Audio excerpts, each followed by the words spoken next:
पुण्याच्या चाकण परिसरातून एक अत्यंत धक्कादायक आणि थरारक घटना समोर आली आहे. जुन्या जमिनीच्या वादातून एका व्यक्तीला थेट गाडीखाली चिरडून ठार मारण्याचा प्रयत्न करण्यात आलाय. जमिनीचा वाद इतक्या विकोपाला गेला की आरोपीने कसलाही विचार न करता भर रस्त्यात गाडी अंगावर घातली. या भीषण घटनेने संपूर्ण चाकण परिसर हादरून गेला असून ही सर्व घटना सीसीटीव्ही कॅमेऱ्यात कैद झालीय.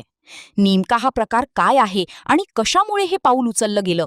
पुण्यातील औद्योगिक पट्टा म्हणून ओळखल्या जाणाऱ्या चाकणमध्ये रक्ताच्या नात्यातलीच माणुसकी संपल्याचं चित्र पाहायला मिळते. केवळ जमिनीचा तुकडा मिळवण्यासाठी एका व्यक्तीचा जीव घेण्याचा प्रयत्न झाला. जुन्या जमिनीच्या वादाची ठिणगी पडली आणि त्याचे रूपांतर एका जीवघेण्या हल्ल्यात झाले. घटनेच्या वेळी पीडित व्यक्ती रस्त्यावरून जात असताना पाठीमागून आलेल्या एका भरधाव चारचाकी गाडीने त्यांना जोरदार धडक दिली. धडक इतकी भीषण होती की ती व्यक्ती लांब फेकली गेली. या थरारक घटनेनंतर परिसरात मोठी खळबळ उडाली आहे. या प्रकरणी चाकण पोलिसांनी गुन्हा दाखल केला असून पुढील तपास वेगाने सुरू केला आहे.